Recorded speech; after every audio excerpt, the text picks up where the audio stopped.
Okay, so there's quite a bit to unpack here. So yeah. I'm going to give you all my thoughts on the Zamasu Arc in Dragon Ball Super. I'm just going to, let you know how I thought about it. I'm going to give like a general overview of it. Not, going to talk about some of the stuff that stuck out to me. And, some ups and downs of it. Yeah. Yeah, there's quite a bit. Okay, this arc is definitely stands out. I'll put it that way. It stands out because the last 3 arcs. Well, first of all, let me say I was genuinely excited for this arc because I was genuinely excited because it felt like it had the most plot to it. It felt like it had the most story behind it. Unlike the first 2 arcs, which were just retellings of the movies, and the Universe 6 arc, which was honestly just kind of dull and bland. It didn't really go anywhere. It was clearly just meant to set up for the Super Dragon Balls. I mean, they were hyping up Majin Buu and Piccolo to be relevant again, but, then they got shafted, and, it was just turned into another Goku and Vegeta fest, and, blah, blah, blah, and just, yeah. But anyway, the Zamasu Arc in Dragon Ball Super is a very, very mixed bag. It's a mixed bag, and it certainly wasn't as good as I was expecting it to be, but I'm not quite sure if it's as bad as people are making it out to be. Okay, so first off, let me just say that when I first heard about this arc, and I heard about Future Trunks returning and an evil version of Goku, I was excited, and I was thoroughly amused. The reason I was amused was because I saw a lot of these, I guess you could say, elitist fans in the Dragon Ball community. Like, they were saying stuff like, "Oh, like Future Trunks returning," like before this arc was revealed. They were saying stuff like, "Oh, Future Trunks returning, that will never happen. An evil version of Goku, that's never gonna happen, right? There's never gonna be an evil version of Goku. There's never gonna be a Future Trunks returning. That's never gonna happen." And what do you know? It happened. So yeah, the 2 ideas that were most made fun of, but by the more like so-called like hardcore know-it-all fans, it fucking happened. And I thought that was funny as fuck. I thought that was hilarious. Yeah. I still can't get over that. I just think it's so funny, yeah. But anyway, moving on to the arc itself. The first episode was very, very, very solid. It was a great start. It felt very different from the rest of Dragon Ball Super, which overall I felt was, could have been done a lot better. It was kind of not really big on plot. But the first episode we see a glimpse of Future Trunks' timeline, and we see how a new threat is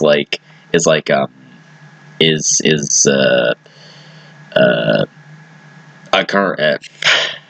I fucking drew a blank. What the fuck? How a new threat is taking place, right? And we see how that new threat has like ravaged everything, like the buildings and fucking everything. Everything is fucked, right? And we witness that this new threat, whoever it is, first off, it kills Future Bulma, right? It kills Trunks' mom. And that's especially impactful because, Future Trunks is, Future Bulma was one of a few remaining Z fighters to actually have survived the androids during that timeline. And so it was especially, that was really hard hitting. That was really difficult to swallow, but it was also really hard hitting and really, set the tone for the series, for the arc, in my opinion. And then we're introduced to Mai, who I really like in this arc, by the way. I like how she goes from being abandoned in Dragon Ball to being the leader of, like, the human resistance in Super, because it's like, it makes sense when you think about it, because if she became a kid again via the Dragon Balls in the future timeline, and she grew up again to witness all the death and destruction that not only the androids, but also Black have created, it does make sense that she would become naturally more heroic and more good-intentioned, and that she would do something like that. Lead a human resistance effort against Black. right? And by extension, Zamasu. I do wish that her character arc was more like I wish it was more explored. I wish we got to see more about how Mai went from being a bandit to being a heroine, right? But yeah, I do like her in this arc, and I really like Black's entrance. I really like the Norihito Sumitomo's music, the da da da da da da da, like that. Like, it's really sinister and badass. It's really atmospheric. It's really cool. I like how he doesn't, he talks very eloquently, and he talks very like, and he dresses up in black, obviously, and he like, we just don't know who he is. We just, at this point, we just know that he's evil, and that he looks a lot like Goku, and that's it. However, this makes the reveal of Black's identity all the more underwhelming, and that's something I'll be talking about later in this video. So yeah, we see that, Future Trunks comes back to the timeline. He meets Goku and Bulma and everyone else. He has a Tier 4 reunion with Bulma too, which I thought was, pretty well done.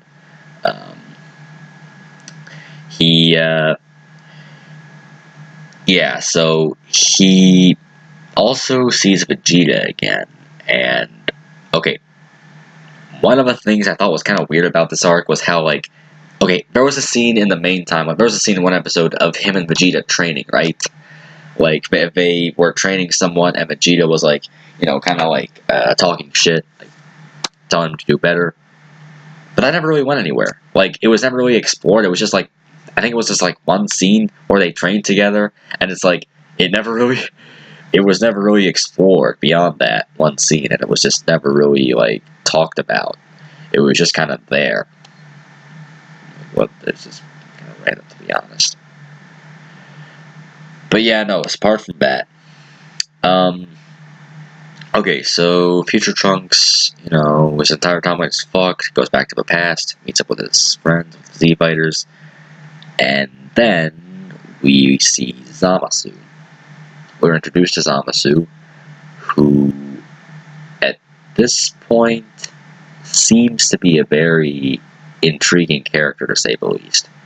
Because it's like, we get the feeling like everyone is like speculating that he's really Goku Black, but it's like at the same time, we aren't really sure of that.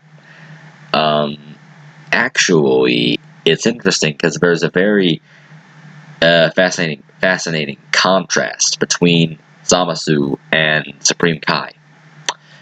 The contrast, first off, it's in their colors, and this is something Expert Games noted in one of his videos, that their colors are inverted, that Zamasu's colors are inverted from the Supreme Kai's. Second, it's also like their intros are like the exact opposite to each other, because like, the Supreme Kai, when he first showed up in the Buu arc, was thought to be a bad guy, like the next arc's villain, right? But then he turns out to be good. Zamasu, by contrast, appears to be a relatively, not good, but relatively well-intentioned individual. He doesn't appear to be outright evil.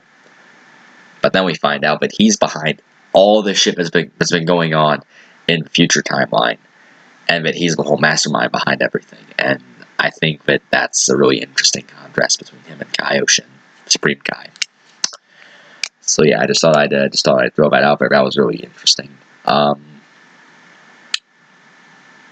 Another thing that, although, another thing I found interesting about, another thing I found interesting about Zamasu is, well, actually, I didn't really find it interesting. I just found it weird. The tea scenes, where he pours Gawasu tea, and Gawasu drinks it, and apparently it gives him, like, insight into Zamasu's intentions, or something. I just thought it was kind of weird and random. The whole tea thing, it felt like a weird plot device, just completely unnecessary. I don't know why they threw that in. I don't know why they bothered with that. It was just, I don't know. That was just a really weird thing to do. But yeah. Okay, so Zamasu, we get introduced to Zamasu. He fights Goku. We go back to the main timeline. Go back to the future timeline. They confront Black. Goku, Vegeta, and Future Trunks confront Black. And then Zamasu shows up. Future Zamasu shows up right next to Black. And at this point, we're thinking, oh hey, cool. So like, we all thought that that Black's identity would be, obviously be Zamasu, but apparently it isn't Zamasu because Zamasu was showing up right next to Black. Actually, no. Black is Zamasu. Even though, like, it would have made a lot more sense for it not to be that way. Because we see him, like, standing right next to each other. And it seems like, Zamasu would be just like a red herring, right? Like, we would think that he's Black. And, like, really anyone with, like, anyone with half a brain could tell that. Could predict that. But why the fuck, and this is a really major detractor from this arc, why the fuck would you have the most obvious reveal and pass it off as something like it's actually a major plot twist? Like, they were really hyping up the secret identity of Goku Black, right? And then they were hyping it up. They were like, oh yeah, now we're gonna reveal Goku Black's identity. It's gonna be really big and shocking and totally unexpected. But no, it's Zamasu. What literally anyone could see from a mile away. The fuck? Like, no, if I was writing that, I would have Black turn out to be Gawasu. Because I think it would be interesting to have Black turn out to be Gawasu instead. Because, like, Zamasu has actually shown some sort of ill intention, talking about how before Black's reveal, Zamasu has shown evil intention, like, oh, like, I hate mortals, like, they act so barbaric, they're so evil, and, we need to get rid of him. Well, he doesn't outright say it, but, he implies that, it would make sense to just get rid of him, right? But Gawasu's like, no, we need to protect mortals, like, we need to watch over them. That's not how I taught you when, Gawasu acts all holier than thou and really good and really, we wouldn't expect him to be the bad guy, right? But it would make sense. After all, where would Zamasu, if Zamasu were, turned out to be evil, it would make sense that his teacher would, have some sort of evil within him, right? I mean, he's the one who taught Zamasu for, I guess, all his life. I mean, I don't know if I'm making sense here, but I think it would just be really interesting instead to have, Gawasu, like, turn out to be, the real face behind Goku Black, rather than just go the obvious route and have Zamasu be that, be Black. And then here's the thing, too, like, another missed opportunity with this, okay, Goku Black at some point says that, this body that I'm wearing is genuinely Son Goku. However, the heart beating within it is me, Zamasu. As soon as he said that line, I thought for sure that they would go the route of, okay, Goku Black is not only is he not just a fake Goku, he's future Goku, right? Like, they could have had, like, since the heart of Zamasu, that line made me think that perhaps Zamasu could have turned out to be the heart virus that killed future Goku, and that he was inhabiting the dead body of future Goku to fulfill his plans, right?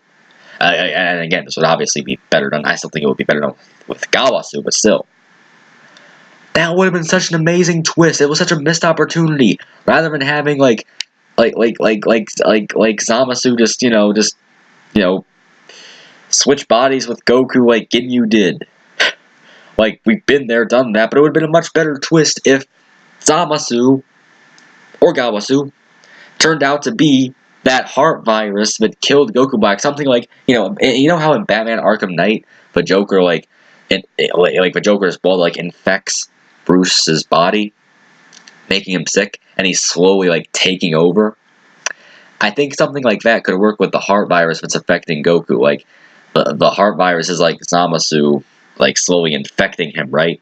And when he's dead, he can take over and fulfill his plans as Black. Obviously, he would need a lot of time with this, since this would, let's see, Goku died of a heart virus. Okay, so like 20 or something years before Black was revealed. So it would have to be like it would have to be a slow process, but still. I mean, I'm just baffled. Like the whole Black's identity. I feel like this arc was good, started off really solidly, but as soon as Black's identity was revealed in such a shocking twist, right? I feel like that's where it started to lose some of its appeal to me. Yeah. Oh, but I will say this though. Super Saiyan Rose, that is pretty badass. I like Super Saiyan Rose considering how like Black has Super Saiyan Rose, right? And Goku has the Super Saiyan Blue form.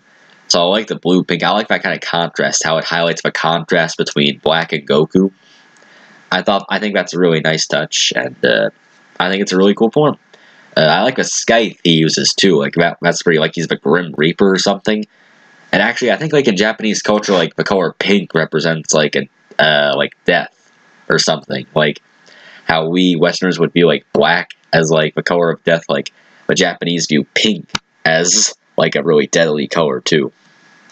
And I think, yeah, and I think that's just I think like having the pink scythe and the Super Saiyan Rose, I think that's a pretty neat touch.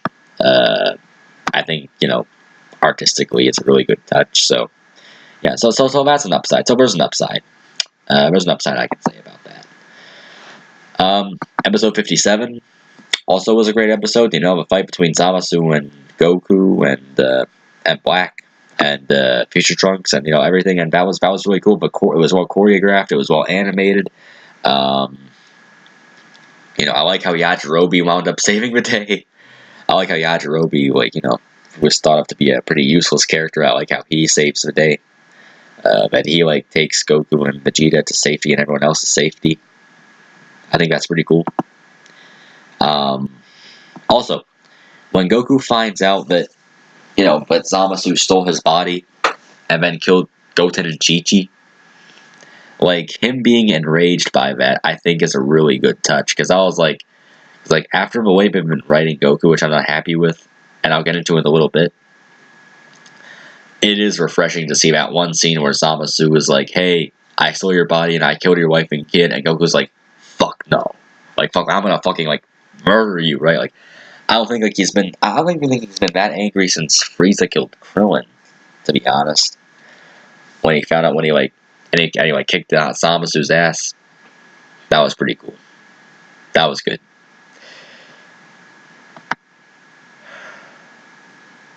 But going back to what I said about Goku's characterization of the series. The writers of Super have this really weird fetish with making Goku as childish and as absurdly retarded as possible, and it's just stupid writing. The biggest and most infamous example of this, that one scene where Trunks feeds Mai a senzu bean via mouth to mouth, right? And Goku's like, hey, what's that? What's he doing? And Vegeta's like, haven't you ever done that to your wife before? And Goku's like, oh, well, no, I don't know what that is, right? And of course the implication is that Goku has never kissed Chi-Chi in over 20 years of marriage to her.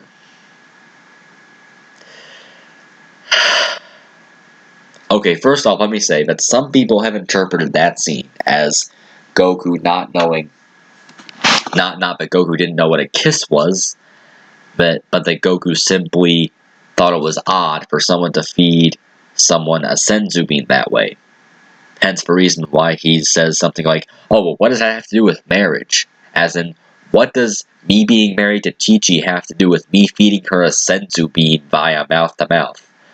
But Vegeta misunderstands as Goku saying he doesn't know what a kiss is, as in he's never kissed his wife. It's actually a lot funnier that way if you think about it, because Goku's talking about, well, why are you saying I should do that? Why are you saying I should feed a senzu bean to my wife?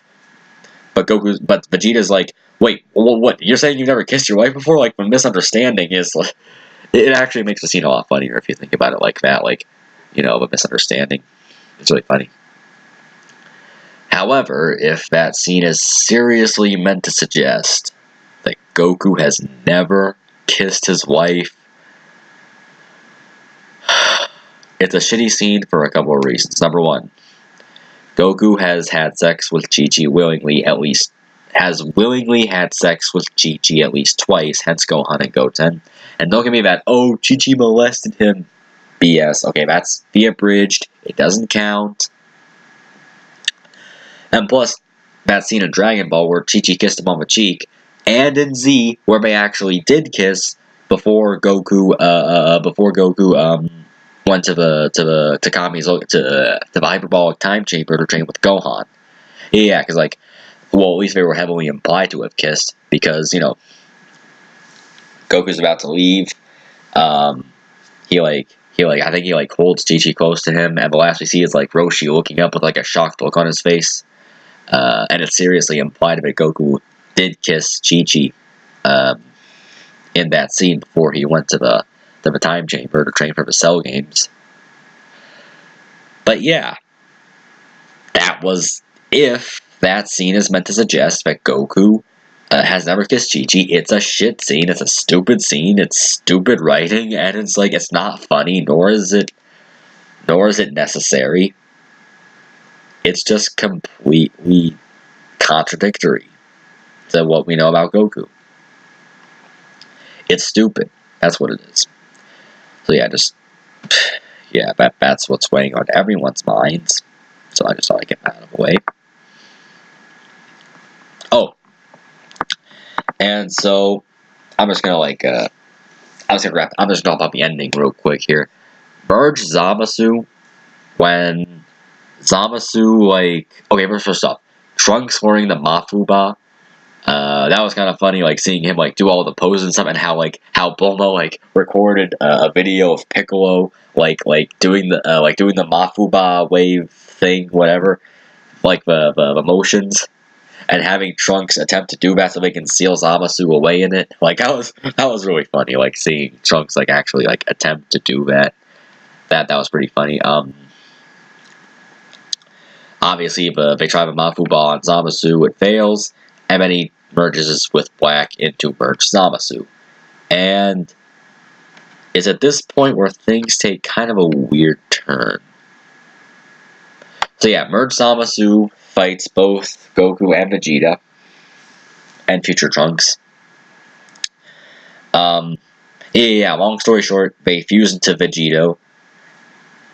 And the fight between Vegito and Zamasu is cool, but it's very painfully short and honestly feels like fan service. Like, it's okay to have fan service, but it shouldn't be too painfully obvious, if you know what I mean. It shouldn't be painfully obvious that that's the point of your writing. It should at least feel genuine. Actually, it should be genuine. You shouldn't provide fan service unless you are genuine about what you're providing. But, like, with the fight between Merge Zamasu and Vegito, it's like, oh, it's so cool, right? It's, like, so cool, you know? It's like, we get to see Vegito again. But then he okay, I'm sorry, like, he just defuses, and then they have this rule about, oh, apparently the fusion only lasts an hour. Which I'm pretty sure, like, that contradicts what we know in the original, in Z. Because, like, there it stated that fusion with the Patara earrings is permanent. But now we find out it's, like, an hour? Like, what the fuck? But yeah. So, yeah, that's Vegito versus Zamasu. Vegito was this, again, cool, but it's kind of a guilty pleasure. But then Trunks takes on Zamasu, and, who at this point has been attacked, has taken a severe damage on one half of his body, and has been melting into, like, purple goo, like he's freaking, like, Clayface or some shit. Or Two-Face. Yeah, like, so he fights, Future Trunks fights Zamasu, and as he's fighting, like, Zamasu's body, like, expands and contracts, and it it's like, it does all sorts of weird things, and Gawasu is looking at this, and he's talking about how Zamasu's new form represents the complexity of his emotions. Yeah. Yeah, this is definitely not the kind of ending that I was looking forward to, let's put it that way. So yeah, Merge Zamasu loses, gets beaten via a spirit bomb, which Trunks apparently earned somewhere. And then you have a final episode, where the weirdest shit I've ever seen in anything Dragon Ball related happens, period. Zamasu, like, okay, so it's assumed that the spirit bomb kills Zamasu. Everything is fine and well. When all of a sudden, right the fuck out of nowhere, like Zamasu, like, okay, like the sky like darkens up, the entire world is in like, it has like dark clouds and shit, and like Zamasu's, like there are a lot of miniature Zamasu heads floating in the sky, and they're laughing like the freaking Joker or something.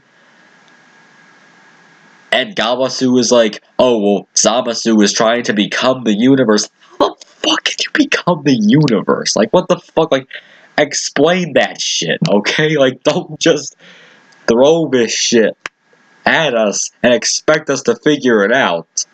Like, you need to explain this shit. Because this is some crazy, crazy stuff. That's like, it's crazy stuff that I certainly wasn't expecting. And it's like, it's good to go in an unexpected direction if it makes sense. The final episode of his arc made no sense. Zamasu becomes the universe, the entire universe is destroyed, the world is destroyed, everyone dies, and Goku summons the Omni King, and the Omni King, like, okay, I don't even know what the fuck happens at this point. Like, the Omni King, like, destroys Future Trunks' timeline as they go back to the main timeline. And apparently, Trunks and Mai, at the end, are sent to a parallel timeline where Black doesn't exist. I think. I don't know. I'm confused. This whole arc has me confused. I don't even know what to say. Well, not this whole arc, but just the ending. So yeah. Those are my thoughts on this arc, just for stuff that stood out to me. I hope you all have enjoyed hearing me talk about it. I hope I did a good job explaining what stood out to me.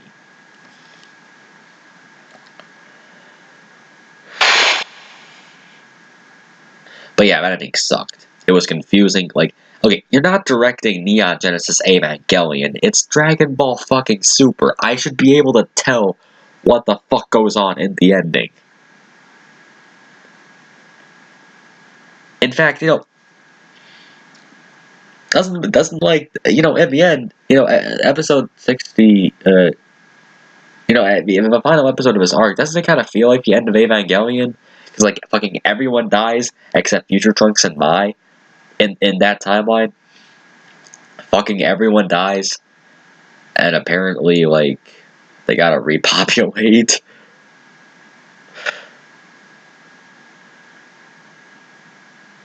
Yeah.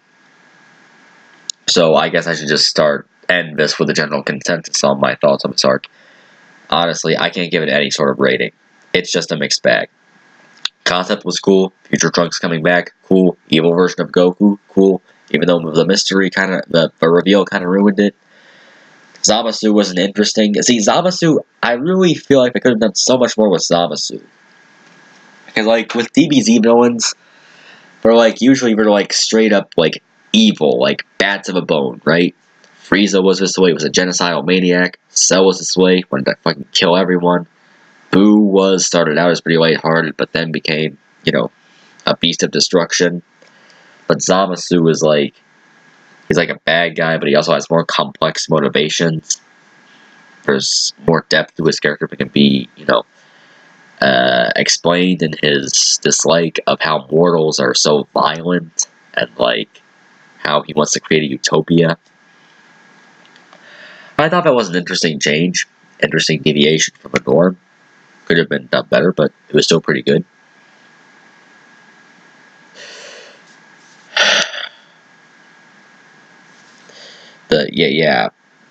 Super Saiyan Rose was also really good, really cool form. Episode 57 was really great. Oh yeah, Future Trunks' new form, like, when he has, like, the fucking electric spot, like, he has his eyes are, like, pure white, and he has, like, the blue electric sparks. That's pretty cool, too, I guess. But, I don't know, that ending, Black's mystery, the reveal of Black Goku, or, excuse me, the reveal of the identity behind Goku Black, Zamasu's becoming the universe, Zamasu's final form and becoming the universe bullshit, and the entire, like, the entire future timeline being, like, destroyed. See, like, it would have been perfectly okay to just, like, have Future Trunks' arc end at the end of a Cell Saga when it ends on not a happy note, but a hopeful note. And he reunites with his mother, and he helps rebuild the future. And he thanks his father, he thanks Gohan, he thanks Goku for everything they've done, and he works towards rebuilding that peaceful timeline that he tried to work so hard for. You didn't have to, like, have that entire timeline completely fucked over and then send him to a parallel timeline. That was completely... I will say this, though.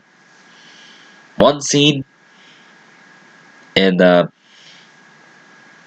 as Trunks is about to leave with Mai to the parallel timeline, before he leaves, Piccolo shows up and he brings Gohan with him. I love Piccolo so much, man. Like, he always comes up with the best ideas. Even though he's not, like, the best fighter, he comes up with the best ideas. He's like, yeah, he always has good ideas. He decides to bring Gohan with him to see Future Trunks off. Trunks looks at Gohan and has a flashback to, you know, when he trained with Future Gohan, and he becomes teary-eyed and talks about how regretful he is that he couldn't save a timeline that Gohan had trained him to save. And he couldn't save the world Gohan had trained him to save. And he regrets it, and that's good. That's a good way to, you know, that really feels like something Trunks would do in that scenario. Regret that he couldn't save a timeline, the world, and, you know, and that I really like that scene. I really think it's a good scene. But yeah, overall, I'm not sure about this. I can't even assign a number to it, like 5 out of 10, 6 out of 10, 7 out of 10. I can't do that. I can't give it a 8, 9, 10, 1, 2, 3 out of 10. I can't, because it's like, it's such a mixed bag. It doesn't seem like an arc I would bother revisiting anytime soon. But I will say this, I do think it was better than the previous arcs. I do think it had a better storyline, a better plot. The ending was just all kinds of fucked. But yeah, those are my thoughts. Do with them what you will. I know I've rambled on for like fucking 35 minutes now. Close to 35 minutes. So, with that in mind, I wish you all a very happy Thanksgiving. I hope you all, I hope you all stuff yourselves with turkey, and since it's that time of year too, I wish you all a very Merry Christmas.